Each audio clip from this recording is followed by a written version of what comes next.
This is Sarah Levitt with the Making Magnificence Project. And today I'm super excited. My guest is Doug Satzman, CEO of XpresSpa Group, with whom I've been talking about an interview for what, 4 years, probably, Doug? We've become friends over 4 years. Over easily. 4 years. So welcome, welcome to the Making Magnificence Project. Thank you very much. I'm thrilled to be here. Finally. Thank you. Our time. Yeah, like you had the patience of a saint. So let's start first. So give us a little bit about what you're doing at XpresSpa, and then I'm going to kind of dig into the nuts and bolts on all the innovation, the amazing innovation you've been doing and the new stuff, but kind of just tell us a bit about XpresSpa Group. So XpresSpa Group is the largest global health and wellness operator in airports. Started off as a founder-led company and then has grown over 15, 16 years. Today, it's a public company. And I joined a little over 2 years ago to come in and revitalize it, bring some professional management, and get it back to growing. And since then, we've had a tumultuous ride. Travel through the pandemic was heavily impacted, and Yes. A lot of airport services and operators like us have gone on the same roller coaster ride, the airlines and the public, and all of us have. Yeah. And I want to dig into, so you came on board really, this is pre-pandemic. So yeah. And we're really coming in to kind of turn things around. Is that accurate? Kind of really Yes. build profitability? Yeah. Yeah, the situation I joined, the company was struggling. It was a beloved brand by a lot of travelers, but the company didn't make money. And if you're a public investor in this microcap company, clearly that's important to bring value. Yeah. And they were very close. And it was, let's say, close to a $50 million business. And the spa business was 20% profitable. That gives you $10 million. And the company would spend $15 million. And then the next year they'd make 10 and they'd spend $12 million. So it wasn't too far off. I also joined the company when it had gone through an 18-month negative comparable sales slide. So 18 consecutive months, the sales were falling. And when I joined, the very next month, sales were positive. And then we had 10 consecutive months for the rest of the calendar year in 2019 of positive sales. We worked really hard to cut costs. We worked hard to build sales. And I'm proud to say we did it without raising prices or any new whiz-bang services. It was just good old-fashioned getting out in the field, making sure people felt valued and listened to, restructuring some of our staff. One of the first moves I made was bringing in our head of HR, who I'd worked with in the past at Starbucks and other places in my career. And he is a super culture guy, and his name is Scott Milford, and he was perfect to help me with the turnaround. So that continued on a nice arc, and then entered COVID in the beginning of 2020. And that then caused us, to reevaluate and replan. Totally replan. So,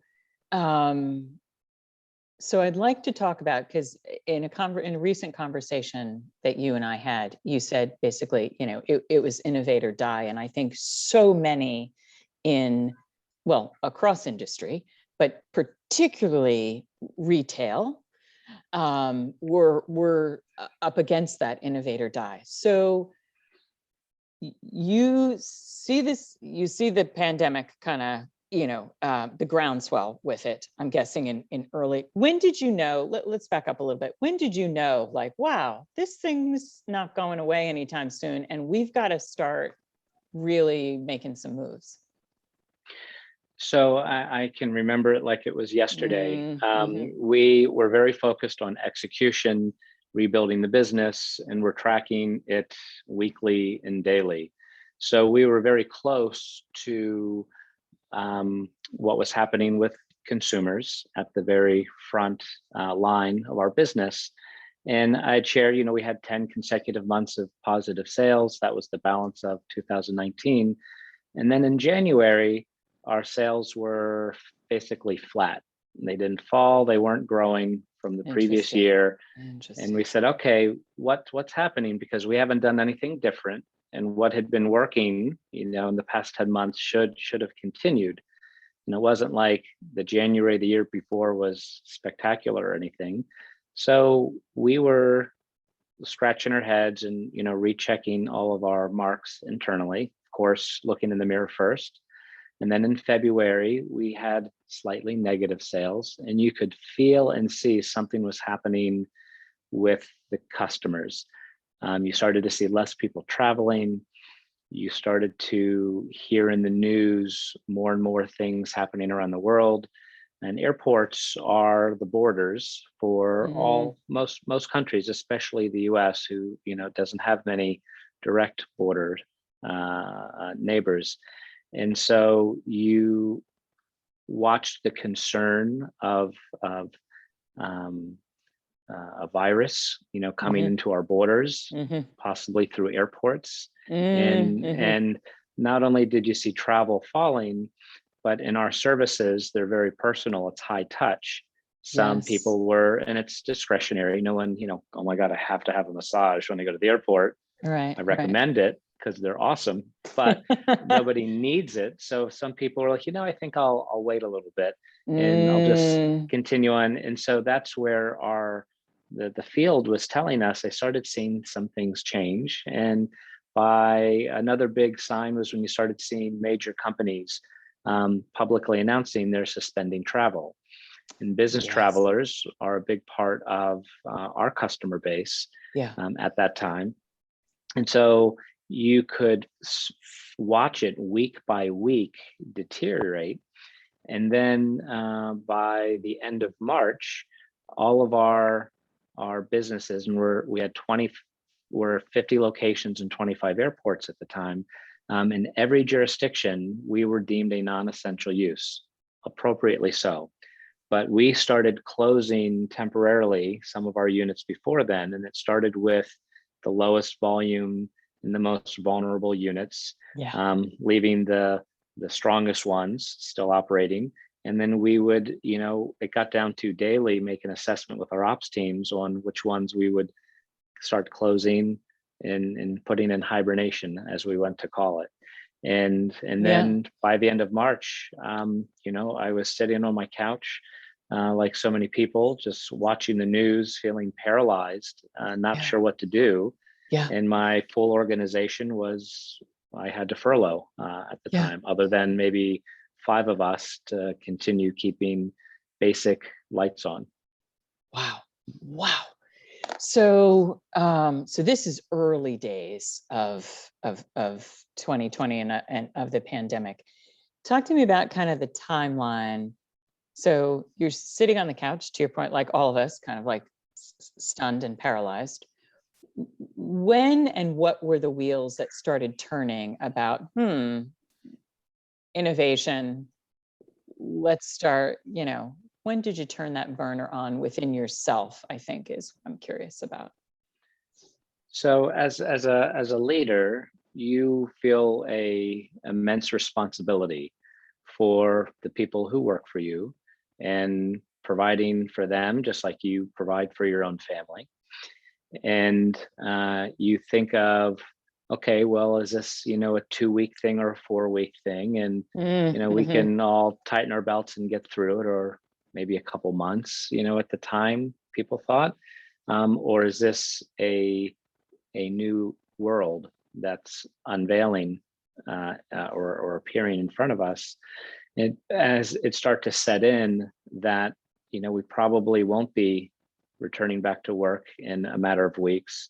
It causes you to think, well, what can I do to keep the company viable? In the darkest hours, we were looking at bankruptcy. Is what's involved in that, and why that would be helpful, why that would be harmful. But not wanting to go that route, wanting to find another way, our board chairman, Bruce Bernstein, and I were talking constantly. Yeah. And he's actually the one that came up with the idea, what's the biggest need that we have right now? It's testing. Testing is what you heard on the news. And it was actually his idea that what if we converted some of our real estate in airports, our spas, into COVID testing centers temporarily to help bring more testing, to help keep airports open. And initially we were thinking about the men and women who work at the airport. Yeah. And it's very important to keep this infrastructure operating because America's supply chain partly comes through airports and people's ability to travel for science and medicine, but also for lots of reasons. Mm-hmm. And if we could help keep a safer environment for the TSA agents and the people that work in the tower and Customs and Border Protection and the pilots and the baggage handlers, if they had an on-site place that they could quickly determine whether they've been infected, whether there was a proactive regimen that their employer set up, or if they thought they were at risk of being infected. Because what was happening at the time, people were sent, if somebody called in sick and thought they had it, they would find out all the people that worked with them in the past, couple days, and they would all get sent home. Yes. For 2 weeks to quarantine just in case. Yes. And that was devastating for some of the infrastructure who are trying to keep things open. In fact, there was one incident, the Chicago Midway Airport Tower, there was an infection and they had to quarantine all the folks who worked in the tower, and they had to shut down air traffic for 6 hours until they could clean it and bring in other staff. Wow. So that was at Midway in Chicago. Wow. Yeah. That was the kind of thing that could happen. So that's what started a new business plan for XpresCheck.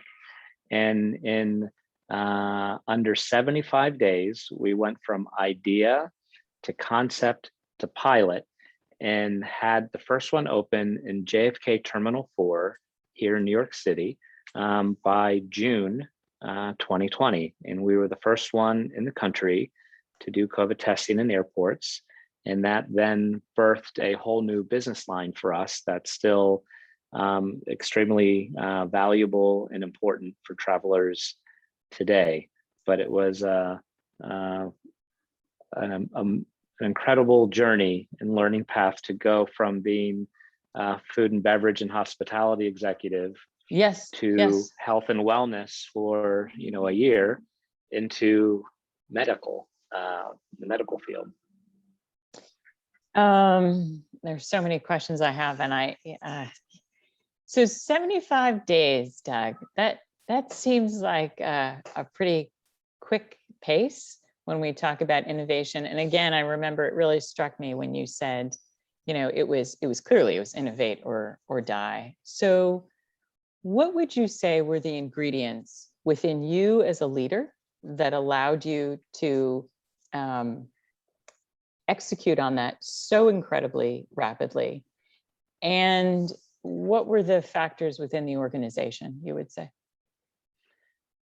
So, because we hear so much about innovation, but 75 days from like being on the couch to rolling something brand new out, that's a pretty quick clip.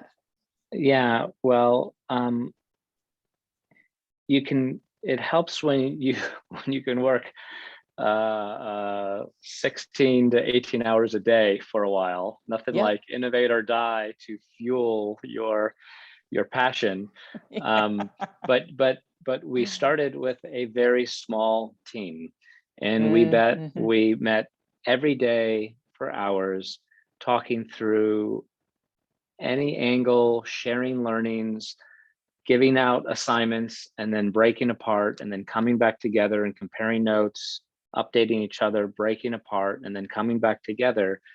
And none of us had experience in the medical field. So quickly we brought in a doctor to help advise, and then we brought on a medical director, and we brought in other experts that could help us set up a COVID testing center, meeting all the New York State regulations Right. and the federal regulations. You know, the gift we had was real estate in airports and operational expertise in airports. It's a unique environment to operate in with a lot of rules. Yes. And then very good relationships with the airports that we operate in. And JFK IAT is the owner and operator of Terminal 4 at JFK. And without their partnership and interest in getting this up and running quickly, it would have never happened. And their leaders there are just as dynamic and hardworking and supportive. And I would say the same about the Port Authority of New York and New Jersey, who has to bless everything. Yeah. And they were incredibly quick to respond and partnering. And I think it was a great example of, public-private collaboration to get this going. And what I then experienced down the road is most airports were scared and unsure, what to do. Most of and airports are often owned or overseen by city councils, a mayor, a government entity. And those men and women were often uncertain what to do. So people weren't making decisions, and generally they weren't incented to make decisions. There's risk. What if I'm wrong? What if more people get sick? And we supported something that wasn't, fully developed. And I understand, but that caution and lack of courage sometimes led to airport testing taking a while to become a thing. And that even more so highlights some of the early partners that we had, to support who we needed their support and big brains to think with us. But going back to your question about the entrepreneurial piece, one of the things that helped me is throughout my career, I have led teams and been around innovation with some very creative brands. And I have failed a bunch of times and I've succeeded even more. But through that, you become a little more resilient and you have courage and you think, well, if it doesn't work at first, I can change it. And often we're judged more for what we do after we launch something than getting that idea off the ground. Yeah. It's a huge lift to create something new. Yes. But then your ability to adjust, listen, and be nimble to adjust to what customers or consumers are telling you, what your employees are telling you, and then quickly adapt and measure and check and adjust again and again and again. And that was what helped get the pilot off the ground and then to roll them out. It sounds like too, tell me if I've got this, Doug. It sounds like too that that resilience, having, because you've got, we're gonna get there, but an extensive career, Starbucks, Joe Coffee, I'll say Le Pen because I'm going to butcher the name. You'll fill it in, but you have had an extensive career in retail and in trying new things and turnaround work. We're going to get there.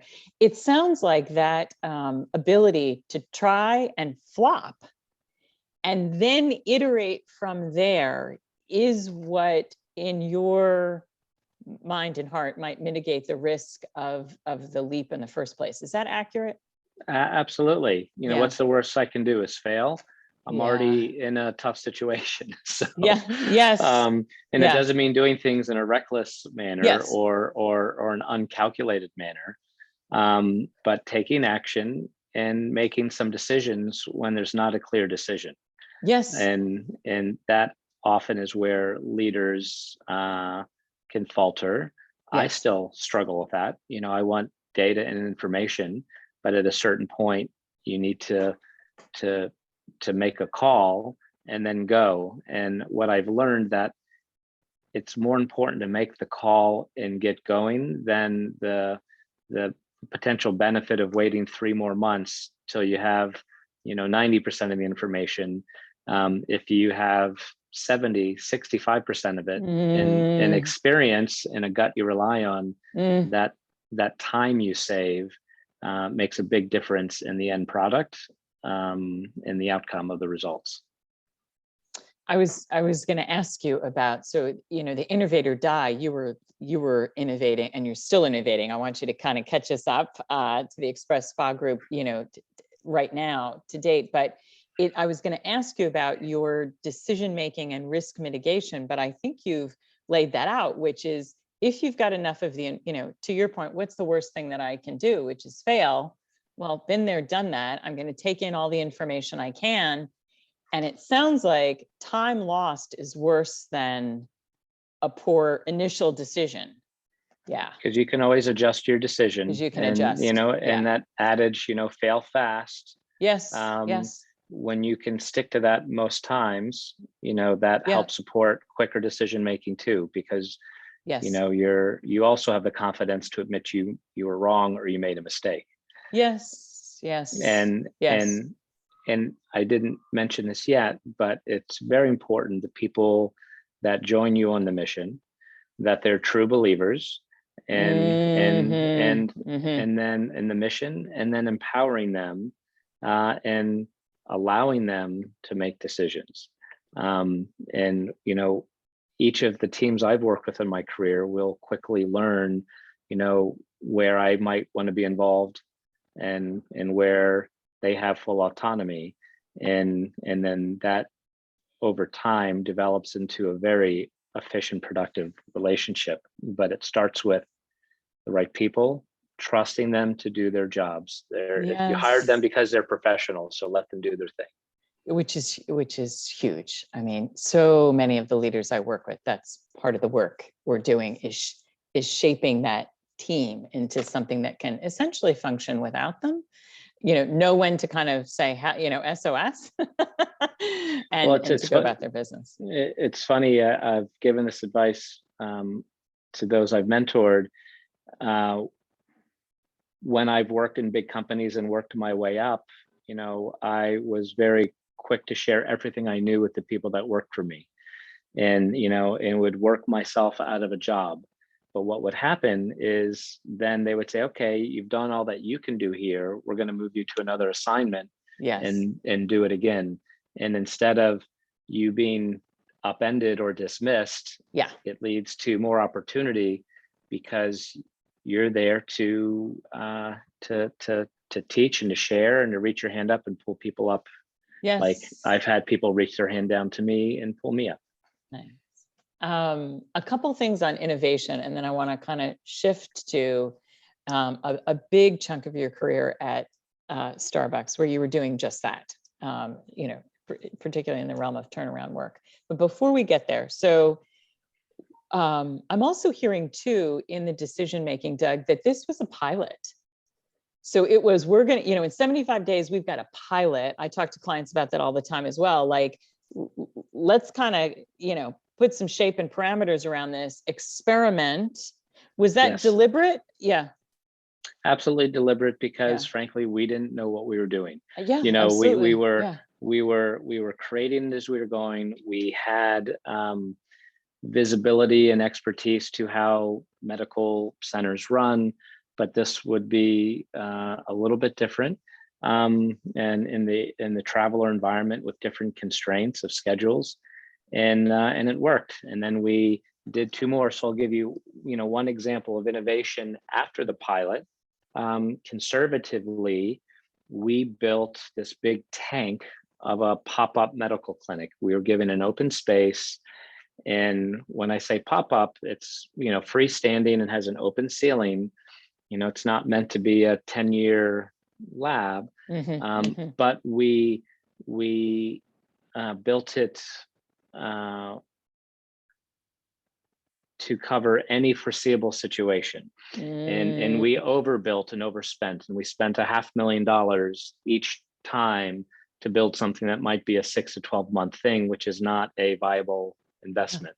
Yeah. And what we learned after 3 of them during this time, we started in JFK, then we went to Newark, then we went to Boston. During this time, you started to see other testing centers pop up in convention centers, in a couple other airports. And what you'd see is a local healthcare system do a pipe and drape type system. Yeah. And I thought, well, if they could just have pipes and drapes and they didn't need to have walls and the HVAC system that draws the air through and a sink in every room, we could probably build something lighter and faster and less expensive.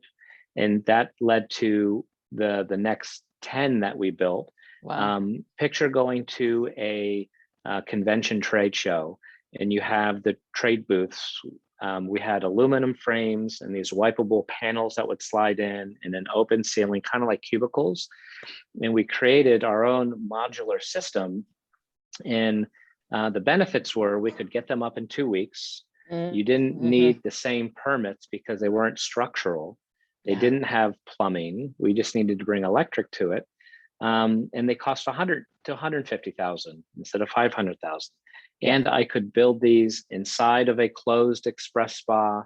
We took over a closed Brookstone in the airport. It's freestanding out in the open, and it looks professional in high design, I would have to say, compared to pipe and drapes, and it looks like a MASH unit in an airport. And I think it's unsettling, Yeah. Yeah. Yeah. So that was an example that the teams came up with that solved some business problems and got us to the market even faster during the height of the pandemic, and was very easy to execute. So catch us up. So tell us 2 questions, and then I want to shift to your time at Starbucks, and then a very impactful journey that you took. So 2 questions. One is, where are you now with XpresSpa Group? So kind of fill us in, because you're continuing to innovate for sure. We have another brand coming. You have another, so 2 questions. So tell us about that. And were there kind of innovation lessons from the Innovate or Die stance and position that you were in that you and the team have carried forward? Like, we want to make sure that we stick with this process of innovation. So those 2 questions. So yes, the innovation continues because the landscape continues to be dynamic. Yes. It's August 2012, and I think we all recognize we will be dealing with coronavirus or COVID-19 probably for a while, whether it's a pandemic, an endemic, or the variants continue to proliferate. We will need to find ways to keep ourselves safe and to keep those around us safe. And what that has led us to, if XpresSpa was an older model that I came in to turn around, and it was an okay business model before, and it may not have the same relevance in a post-pandemic world by just the nature of the business. XpresCheck COVID testing was the bridge from ashes to somewhere. Yeah. But is COVID testing in airports, a 10-year strategy? Probably not. So where does this lead to? And so we are launching a new company, a new brand called Treat. And Treat is a health and wellness brand that will take travelers from the pre-planning phase to when they're traveling through airports to when they're traveling with a range of health and wellness services and features. And so we've taken everything we've learned from the health and wellness legacy business, what we've learned in the medical, and combined it. So specifically what it'll look like is when you travel through airports, and we're just starting construction on our first Treat Wellness Center in JFK Terminal 4 again this week. Congratulations. Coincidentally. Yeah. That it is part health and part wellness. So you'll be able to come and have a nurse practitioner or a doctor there for light medical needs. So infectious disease testing, COVID testing is still necessary, but vaccinations and flu shots, and think urgent care, but back off a little bit. Think convenience care. So if you break your arm in the airport, we're not going to have an X-ray machine for you to use, for us to use. But if you're having a sinus issue on a layover, a diabetic reaction, you need to get a blood panel work done because you're a business traveler and it's part of your annual checkup, you'll be able to come for convenience care at the airport on one side of our business. We'll also have separate wellness rooms that are technology led that will allow someone to rent a room where you'll have privacy and you'll have a big screen and content that you can do a yoga session. We'll have mats and equipment. You can do a light workout. You can do stretching. You can do have a mindfulness session or a guided mediation. And so we'll have this great content. One of the things that's come out of COVID is with the gyms and the studios closing, there's a lot of really great wellness content that we didn't have before that people have been using at home that you can now use at the airport. So you can make an appointment for a health room, you can make an appointment for a wellness room, or you can just be a walk-in. But when people are traveling, you don't have a lot of options. And post 9/11, people get to the airport much earlier than we used to growing up. And you often have 60 to 70 minutes of dwell time post security. So you can sit and eat and drink before you get on an airplane to sit and eat and drink for another 2 to 6 hours. Right. Or you can go shopping, but I can only shop so long at Hudson News and Coach. So people are looking for more wellness options, and so we're bringing that together. We'll also have some really cool curated retail that you can't find in the airport either for people living a wellness lifestyle and health. So that is where we have evolved from COVID testing, which will now be a subset of one of the medical services we offer, but many more things under the Treat brand. Continuing to innovate. Yeah. And the second piece I'll share, and this goes to your second question about the Innovate or Die. We had been a brick and mortar company. We opened in airports and we lived off the traffic of people walking by. We're making a big bet on technology to be a technology-led company. We brought in this really sharp CTO who has this amazing background, who is helping us turn into a digital-led company. So we just launched a website, treatcare.com, and there is a lot of content that will help travelers with their trip planning and your vacations and revenge travels, kind of a thing this summer. I've been cooped up all year and I'm going to take that trip to Europe that I've been wanting to do for a long time, instead of just going to Florida, Right. And we have tools that are all free, that COVID checker, what do I need? We want to go to Aruba. What test do I need? What if I've been vaccinated? What do I need to get back in the country? It aggregates all the requirements for the countries, but then we have all this cool content that will help people with traveling and a health and wellness lifestyle. And on the other side of the technology, again, all new for us, is we're about to launch an app this month that will allow you to have a travel wallet. So when you come for medical services or get a vaccination or get a COVID test, you'll have it all on your phone in one place. So the travel resources you need, plus your medical records. And then we're going to have virtual on-demand care that people can use while they're traveling. And you can get a Treat membership, and you'll have unlimited on-demand virtual care where immediately you start texting with a doctor 24/7, 7 days a week, and they can issue prescriptions while you're in the US and often help you avoid needing to go to an urgent care or you wake up and your daughter has a spider bite and I'm in a foreign country and I want to speak to an English speaking American doctor now, but it's 3 a.m. In my hometown, I can't get anyone. You'll have access to that through our app that you can download for free as well. So now we're wrapping a traveler from the pre-planning, when you're at the airport getting health and wellness services, and then when you are traveling through your phone or through visiting one of our converted locations. So that I'm really excited about. And we've been attracting pivot. Yeah. Big pivot again, but big it started pivot with again. Yeah, big innovation.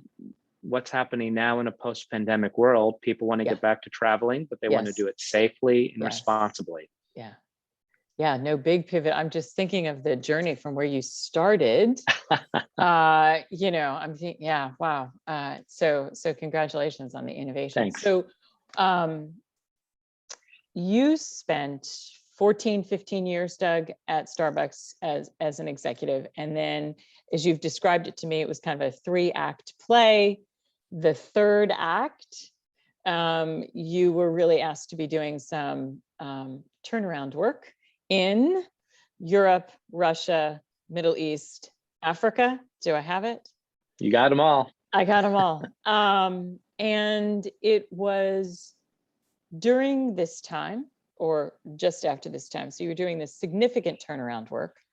Yes. That you, actually, let me back up.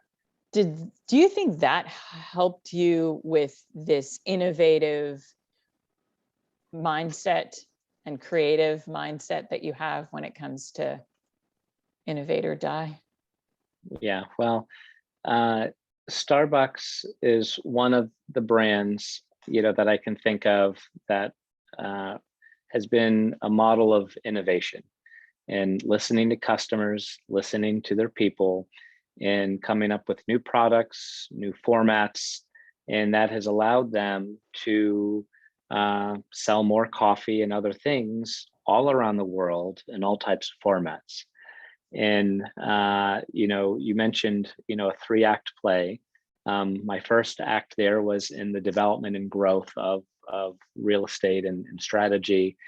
And then the next third, I was leading business development for the US, which was a $2 billion business, and it was everything outside of company-owned stores.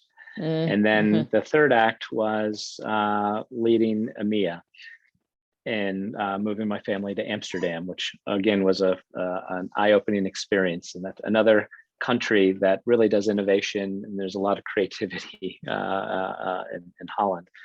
But through my career at Starbucks, first I would watch, and then I was often asked to implement. And then as my leadership progressed there, I was then leading teams who were doing innovation. And the business development side, we were faced with supporting all of the industries like healthcare, hospitals, and colleges and universities, and grocery stores, and lodging, and how coffee is consumed and what people and how they want to get it, whether it's a bottle of Frappuccino or an automatic espresso machine in a faculty lounge or a law firm office, to having a We Proudly Serve in a Marriott hotel, to a full-blown Starbucks in a casino or an airport or a train station or any of the alternative channels. So you had to be very creative to fit your engine, your store, into these varying environments, and then have an economic model that's favorable for our business partners and for the company, and then have products that are meeting someone where they're at. And one of the things that millennials taught many of us is, you know, I want what I want, when I want it, where I want it. And so how do you create a business plan for that? So you come up with, you test and learn a range of products to be available when someone is going through the college campus, or they're in a downtown city, or they're driving through their community and there's a drive-through, and there's different ways to get someone, you know, refreshment or the types of products that a Starbucks sells. So now take it internationally. With the time in EMEA, you had more venues, more places, and then layer in cultures and different preferences. So one example, it was an example that I led, but it was very formative for me. We had a leader in our Chinese business that, instead of saying we're going to have, Chinese red buns, as a food item, we're going to use red bean as an ingredient for like a blueberry muffin. And so you take an American format with a local flavor. Yeah. But it's easy just to take red buns that you can find on the street and put it in the case, or to continue to keep selling blueberry muffins. But the innovation is in format and taste. And so I use that as inspiration for the different cultures. And I was overseeing 42 countries at the time. And now the flip side of this is the counsel that I would get that I found wasn't true.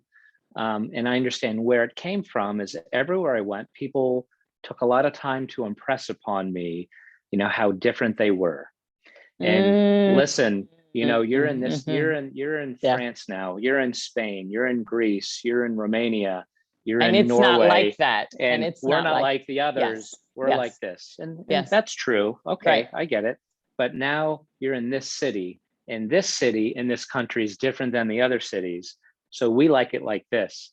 Well, now you're in the east side of this city and we have a store. So the store's on the west side of this city in the same country. Like, we're totally different. We're on this side of the river, not that side of the river. And so what that led to is a diffused brand and offerings, because everyone is trying to tailor it so much. But what I found is people like good food and good service and consistency and all the things that I learned in the US. Yeah. And so one of the ways we turned around the European business, and really the European business at that time, Starbucks was a US company with an international department.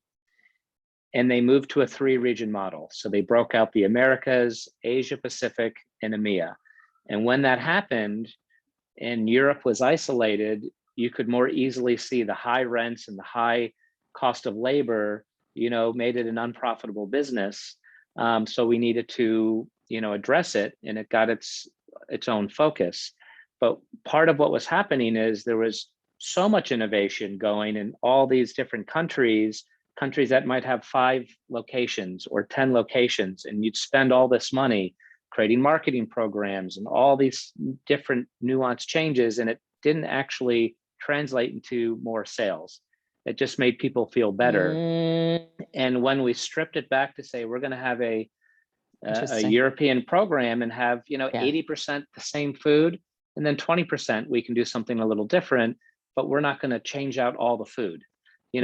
People coming to Starbucks still want a blueberry muffin. They want a good scone, some of the basics that you find everywhere. And then what happened is sales actually grew, and we spent way less monies and needed less offices and people to come up with all these projects that didn't actually lead to it. So that's where innovation it can be a false god sometimes. Yes. And going back to that Chinese example of having a red bean muffin, great idea. And if that's in 20% of your case, but if you try to bring, what I would hear, we're in Poland and we like, these types of buns and people buy them all over, every store you can get them. So we should have them too. Well, actually, I don't think people want to come and buy street food in a Starbucks just because it's a local taste. They want a break from, their daily menu. So innovation instead turned into formats. So some of the things at Starbucks, I'm very proud of my teams. They developed the first ski in, ski out Starbucks in the middle of a ski mountain. We built a Starbucks with a window. You could snowboard up, get your latte, and crush it on the way down. And that was so cool, right? And it didn't take much innovation actually, other than like a ski resort that said like, we'll totally build that hut in the middle of the mountain. And then we had to figure out how to get like water and enough electricity. But then there was like a drive-through window. You had like a window, people would ski up and order and ski off. We did the first Starbucks on a cruise ship. So this was wow. a cruise ship being built in Finland. And what we learned along the way is maritime law said the entire kiosk we built all had to be one unit. So we had to fuse all the metal pieces and make it at a different material so it could all be welded together. So when the ship does this, Right. the kiosk isn't and cabinets aren't flopping around. So teams did that. In Switzerland, we took 2 dining cars off the Swiss railway and converted them into full Starbucks coffees, 2-level Starbucks coffees, put them back on the Swiss railway. And we did some amazing collaborations with Disney that were outside of the norm, but there were so many Disney fans, and one of their top requests was Starbucks in the parks. So finally, they brought us in, and we had lots of our customers saying, "Why aren't you in the Disney parks?" And then we created some really cool combined concepts. So as simple as having some Disney art on the white cup, which was sacred. And in fact, we said no to that for the longest time because we would never do that. But then listen to the customers who thought that was the coolest idea. If you're a And Disney enthusiast and you come yeah. to the park and you could get like a paper cup that's a collector cup, but it's just unexpected. And those are the times where sometimes brands can, they can stretch a bit and listen to the customer, but they also Yeah. need to have some sacred guidelines. So these are examples of innovation around the world. And some examples of where innovation didn't actually lead to, anything productive. And that's given me the confidence Yes. to go try things and fail Yes. fast. It doesn't work, scrap Yes. it, but have a plan B behind it. Yeah, no, I'm hearing lots of versatility too. So across culture, and so I'm hearing 2 things: lots of versatility, nimbleness, but also a constant kind of attunement to what's going on with the customer. I mean, you've said that's a thread in the Has to be. time. Yeah. So I want to shift. I could talk to you about this all day, Jack. I want to, I'm like ready to talk to you about like frontline workers and how retail is really screaming about that right now. But I want to make sure that we shift to this experience that you had that really, I think, changed in as I understand it, your trajectory as a human being and as a leader. So you're at Starbucks. And if I recall, there is a sabbatical opportunity, and you say yes, that sounds great, and you take it. So, and you go to Rwanda. So, what year was this, and why Rwanda? Let's start there. Gosh, what year? I think it was 2015. Okay. And Rwanda was a place in the world that I felt drawn to, and maybe even a calling to serve. And through my career, I've had the opportunity to go to many countries, and especially coffee growing countries where you have some of the most beautiful cultures, and their agriculture and farmers, and it's humbling. And Rwanda was one of the countries that Starbucks built a farmer support center, and a number of these were built around the world in coffee growing regions. And Starbucks had a program that once a year we would take a handful of people out to an origin coffee growing country, and we would pick some managers, some baristas, some marketing team, different people from across the organization, and it was a really big reward. And as the senior executive, you would host the trip for a week, and you'd go to a coffee farm, and you'd harvest coffee, and you'd go to the washing mills, and you'd see the whole process, and you would plant coffee trees, and you'd get your hands dirty. And we would go to our farmer support center in Rwanda. And what struck me immediately about Rwanda, it was the type of place that you go there and people smile easily. And often in lower income parts of the world, there's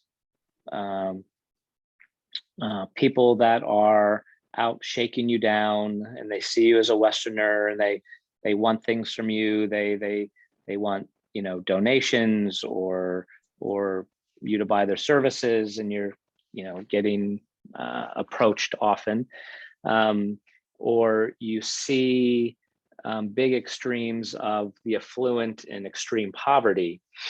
In Rwanda, no one ever asked me for anything other than a return smile. And it just struck me as a human. And even when you would drive through the countryside to go out to the farms,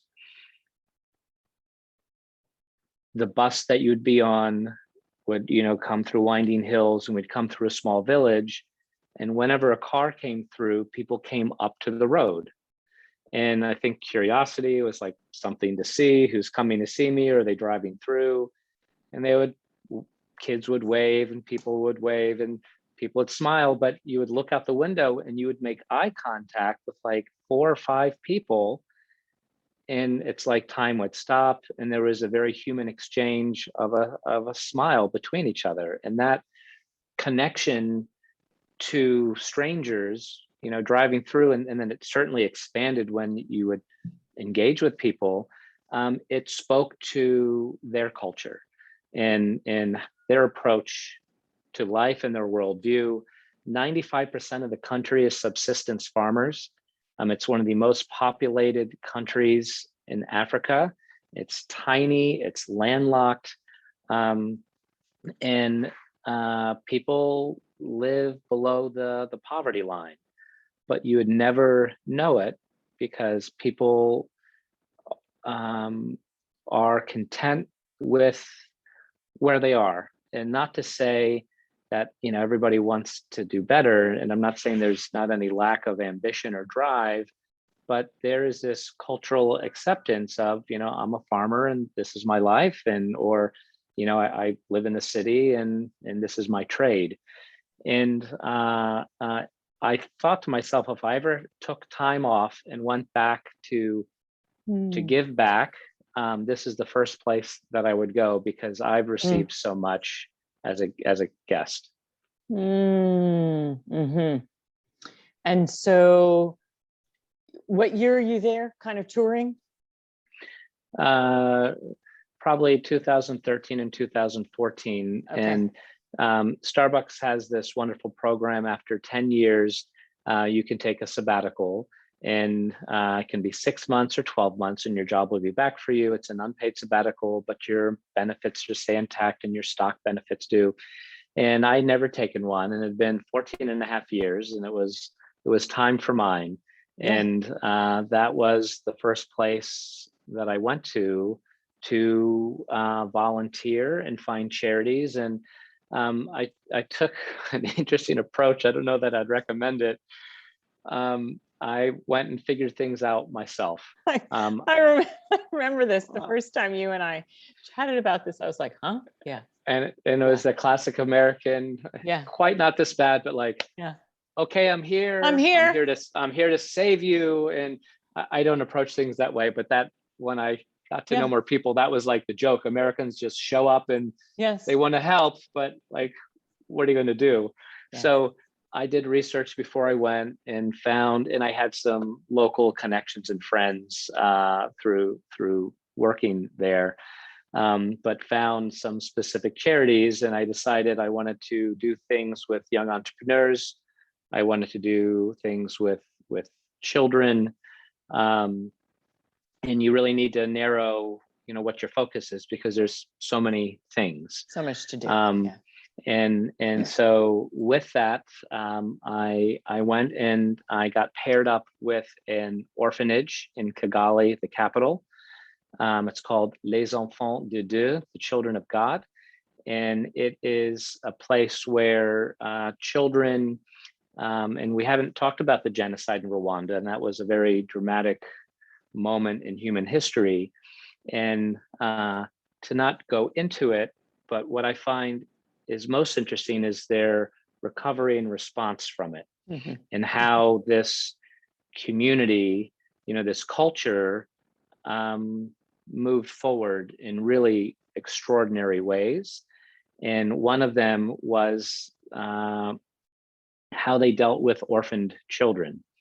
So generally, there's not a lot of orphanages in Rwanda, and President Kagame, who has been leading the country for since the end of the genocide, and his administration created a policy that supported cultural norms that any orphan children go and live at other homes and are taken into the community. And it's the community's job to make room for these children, even if they're not your niece or nephew or other. And instead of institutionalizing, these children who lost their families. The only problem with that sometimes is there's some children that are in abusive households. Mm-hmm. And you're not my son or my daughter. And so Les Enfants de Dieu creates a safe place for children that end up on the street because they're fleeing abusive situations. So for the most part, it's worked where, children have grown up in the community, but there's some for those reasons. And so they house them, they educate them, they help them with their spirituality. They have on-site psychologists and mental care professionals and counselors. And so it was one of these areas where I really got to reset what's important in life for me personally. And then as a professional, when I returned off of, a few of these experiences, I've since brought my children out, and, as Americans, we have so much stuff. So the exercise that we did with our children was, they clean up the room time to time. And what are the toys you don't want anymore? Because you're going to get more crap for your next birthday from the grandparents and plastic things. And so we gathered things that we're going to donate. And so we packed bags, and I got a bunch of deflated soccer balls, and we went to Target and loaded up on like flashcards and crayons and coloring books and fun stuff. And to then bring them back to this orphanage to spend time and to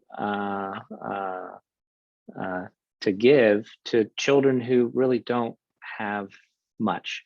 And this is after you've been, so you subsequently brought your kids. I've gone back, and so that's an example of, where I was moved as a person on the personal side. Yeah. But then there's also business lessons, that I carried forward that helped reshape me as a leader. So what did you, Doug, let's go there. So what did you see, experience in the orphanage and the time in Rwanda after the genocide that so impacted you as a leader and the way that you lead? So another place that I spent time and I've gone back to is a reconciliation village. It is out in the countryside where, I think any part of the world, the further you're out in the country, maybe the less educated, the less sophisticated, the more likely people are going to carry prejudices or take things maybe at face value. So this reconciliation village, what made it even more remarkable, it was, out remote. And this was a community of survivors and perpetrators, that's the word they use, decided to come together and create this community. And what is kind of and there's so many, I was going to say the shame of so much of it is the Rwandan culture. Rwanda as a country is not like South Africa, where it's multiple tribal lands pieced together into this arbitrary country called South Africa, but it's probably 7 or 8 different countries, inside one country. Mm-hmm. The Rwandan culture is one tribal people, one history, one group. And the Hutu and the Tutsi, it actually means herder and farmer. And it was, if you had 9 or more heads of cattle, you were a herder. And if you had less, you were a farmer. And over time, with European influence, and people as humans look to find ways to get power, they became 2 disparate groups, and they were the environment was created. They were different people. One was better than the other. One has darker skin, one has lighter, one has a nose shaped differently, one than the other. And when you look back, it's actually all untrue. It's one people that were farmers and herders. But this is a good example of how humans want to be a part of a group, and it's easy to disparage another group if it betters them. So when you think of those pieces and this village coming back together, it wasn't as hard as, we're just so different, because for hundreds of years, they hadn't been. And it was really the women who led the effort and started knitting groups. And then they came together, and now they're sharing rainwater towers, and people are living in between. And where I'm going with this is they have a tribal council, and the leader of the community was a perpetrator, and Wow. and the assistant, right, the deputy, the vice president equivalent, was a survivor. And all the way through their governing, everyone has moved forward, and the way they've moved forward is through forgiveness. And it was just so astounding to witness this and to be their guest. Mm-hmm. And I came, and I had X number of dollars that our family was willing to donate, or was thrilled to donate to some community projects. So I did this little business thing where, I worked with a person who introduced me to the village and the translator. And we had people present community projects that we would fund. And we sat in the circle, and the projects that were funded were buying sewing machines that were manual, that didn't need electricity, and hiring some instructors from Kigali, the capital, to go out and teach the women how to sew blue sweaters on these. And the blue sweaters are part of the uniforms the children wear to school. And so now this village could bid on the business to sell the sweaters to the school district, but they needed the tools to do it. And it cost like $2,000, to buy all of this and rent an instructor for 3 months to come and teach. And we had another donation where it was another idea that won is when people come to this, they get tourists that will come out to this reconciliation village to witness and hear the testimonies of people that have both stories to say why they forgive. And that's part of the healing process, the testimonial sharing, and continually admitting you did wrong, and somebody saying, I still forgive you. But tourists will come out for this. And the children will do a dance. There's native and Tory dancing, and there's these beautiful headdresses and a shield and a spear, and it's representing a lion's mane, and there's music on these goatskin drums, and it's their cultural historical music. But they were so poor that they had to rent dancers from the other community to come with part of the money from the tourists, from the tour guide. And so we bought instruments and the costumes for the boys and the girls, and then again brought in instructors that taught them how to do their own Ntore dancing. More money stayed in the community from the tourists, but more so the pride of the children, getting to learn and perform. And so those two stories, as a business leader, it's hard to come back into a capitalist environment and think and behave the same way. The notion of forgiveness and the notion of sharing, and that is part of capitalism. And one of the things I really loved about Starbucks, and this came from Howard Schultz, he would say, success is best when it's shared. And some companies with a big CSR statement live that way, and some companies don't. But that was only amplified, seeing that small acts of kindness can go a long way. So how can we come back to business and serve people and find ways to be useful and to have your workforce consider your company an employer of choice? And what does that mean? When you have been with people who have so little and they're happy and they're doing fine, it reminds you of really all that you need. And anything above that, is a blessing. So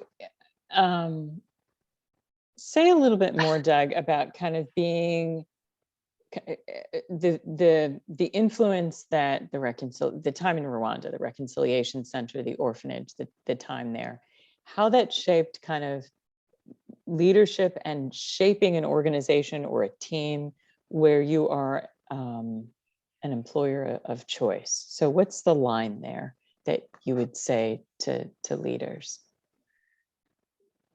The thread. Yeah, the thread. So the best ideas can come from anywhere.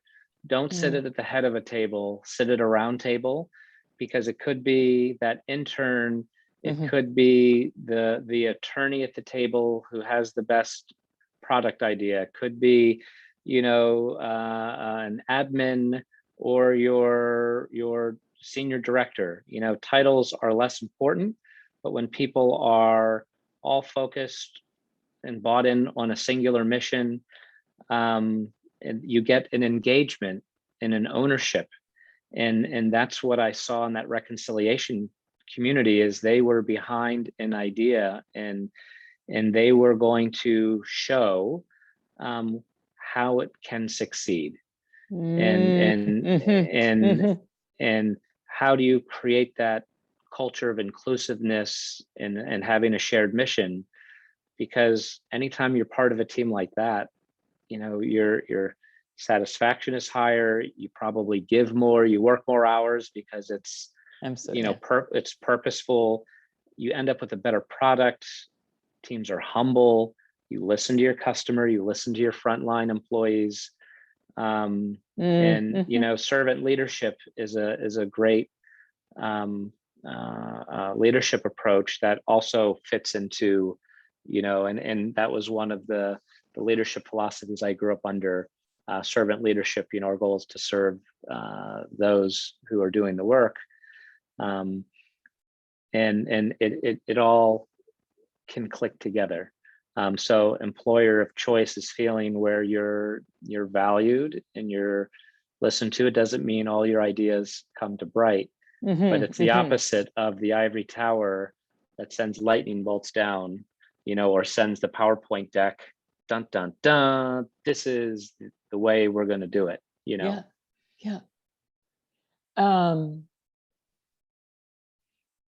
And one more piece I would add is most of the problems executives are working on, the field has the answers to.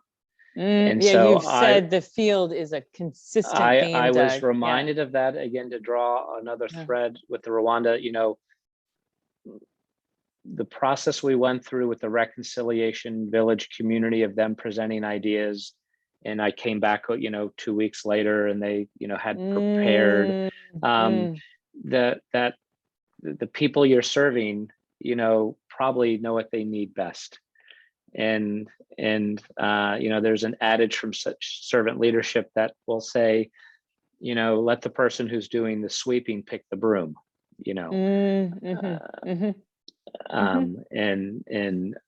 So listening to the people you're trying to serve, and include them in the discussion.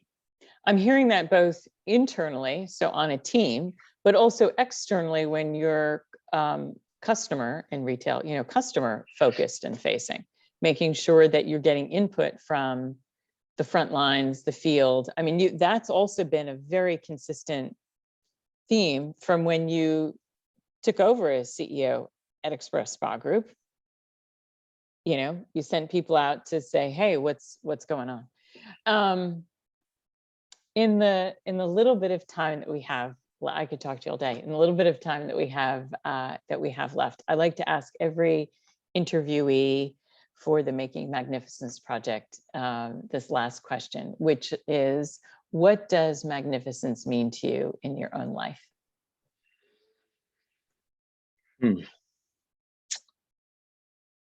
I'm going to start with a concept that I've carried with me that will lead into this. David Novak, who was a well-known CEO at, I think, Tricon and in the fast food industry, he had one of his theories was, what would the new guy do? And so I've been in position a long time, and there's some young hotshot gal or guy climbing up the ladder who would love to take my seat. And if I left the next day and they came in, like, what would they come in and change? And if I can get the space to look back and gain perspective time to time on like what really needs to change, because you get too close to the furniture sometimes, then you never need the new guy because you're constantly pushing and changing. And so to magnificence, to me, is the ability to step back, to continually reassess, to be willing to transform, to lead through uncertainty. What would the new guy, what would the new gal do? And as leaders, we need to constantly be pushing and innovating and questioning not only our teams, but ourselves. And then look at your circumstances and listen to the feedback, and then make some decisions when you don't have all the information, ahead of your competitive set in your industry. And thereby innovation will come, and you'll get more people in on your mission. And you're going to make some amazing, awesome mistakes that will make great stories for an interview sometime. But hopefully you make more better decisions and you don't let the mistakes, run too long. But my father used to say, if you're not on the edge, you're taking up too much space. So I'll leave you with that. That's great. Yeah, thank you. That's a great place. That's a great place to wind up. My guest today for the Making Magnificence Project has been Doug Satzman, CEO of XpresSpa Group. Doug, thank you for this conversation.